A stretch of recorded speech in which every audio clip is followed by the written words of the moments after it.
விஜய் சேதுபதி ரொம்ப ஓவரா பண்றாரு அப்படிங்கிற லெவலுக்கு பிரவீன் காந்தியோ ஆதங்கமா தெரிவிச்சிருக்காரு பிக் பாஸ் விட்டு வெளியில வந்து. விஜய் சேதுபதி சினிமாவில் எனக்கு ஜூனியர் தான், ஆனா அந்த ஷோல எனக்கு சீனியர். அதனால அவரை என்னால அப்போலாம் எதிர்த்து பேச முடியல. அந்த இடத்துல அவர்கிட்ட சண்டை போட்டா அந்த இடத்துல தப்பாகிடும், ரொம்ப சீப்பாகிடும்.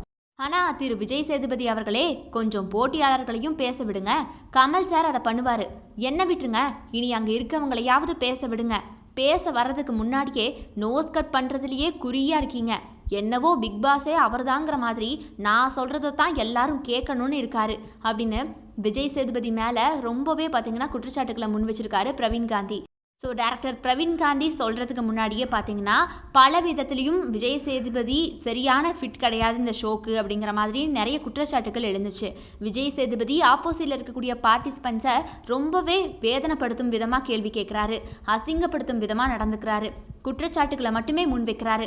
அவங்க பேசுகிறத காது கொடுத்தே கேட்க மாட்டேங்கிறாரு. போர் அடித்த உடனே உட்காருங்க உட்காருங்க அப்படின்னு ஏதோ அவர் வீட்டு நாயை சொல்கிற மாதிரி சொல்கிறாருங்கிற மாதிரி பல கமெண்ட் செக்ஷன்ஸில் நம்மளால் பார்க்க முடிஞ்சுது. சோஷியல் மீடியாவிலேயே இதற்கு எதிர்ப்பாக நிறைய பேர் பார்த்தீங்கன்னா கேள்விகள் கேட்டிருந்தாங்க.